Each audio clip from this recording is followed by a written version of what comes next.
আসসালামু আলাইকুম ভিউয়ার্স, আজকের টেক নিউজে আপনাকে স্বাগতম। তো আমাদের হাতে মোটামুটি 3টি লেটেস্ট টেক আপডেট রয়েছে। তো টেক আপডেটগুলো আমি এক স্টেপ বাই স্টেপ আপনাদের বোঝাবো এবং বলবো।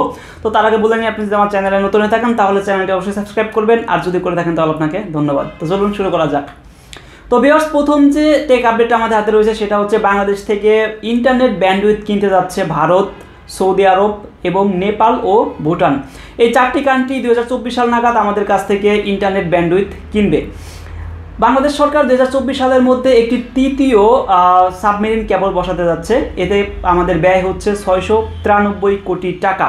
এই 693 কোটি টাকা ব্যয় করে তৃতীয় সাবমেরিন কেবল বসাচ্ছে, কারণ হচ্ছে আমাদের 2টি সাবমেরিন কেবল ছিল, তার মধ্যে একটি একেবারে পুরোপুরি ধ্বংস হয়ে গেছে, মানে পুরোপুরি নষ্ট হয়ে গেছে, সেটা আমরা ইউজ করতে পারবো না, যার কারণে এই সাবমেরিন কেবলটি বসানো হচ্ছে। এবং এখান থেকেই ব্যান্ডউইথ নেবে বা ইন্টারনেট নেবে সৌদি আরব, ভারত সহ আরও 2টি দেশ, যারা হচ্ছে নেপাল এবং ভুটান।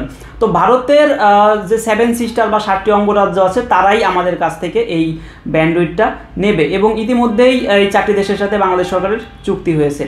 তো দ্বিতীয় যে আপডেটটা আমাদের হাতে আছে সেটা হচ্ছে বাংলাদেশে আসতে যাচ্ছে অনলাইন স্বাস্থ্যসেবা কেন্দ্র, বা আপনি ঘরে বসেই আপনার স্বাস্থ্যসেবা বিষয়ক সমস্ত কিছুই আপনি নিতে পারবেন। অর্থাৎ আপনার ব্লাড, আপনার চিকিৎসা, আপনার শারীরিক কোনো প্রবলেম যাই হোক না কেন, আপনি এই treatment.network-এর মাধ্যমে আপনি ঘরে বসেই স্বাস্থ্যসেবা নিশ্চিত করতে পারবেন।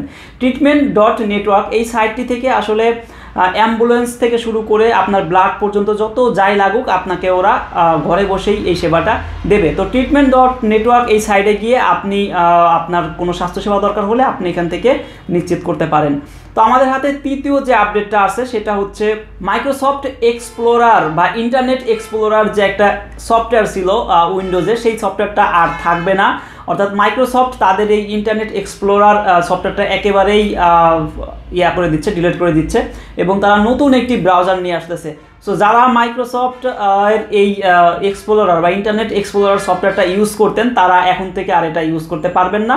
এটা কিছুদিনের ভেতরেই চলে যাবে।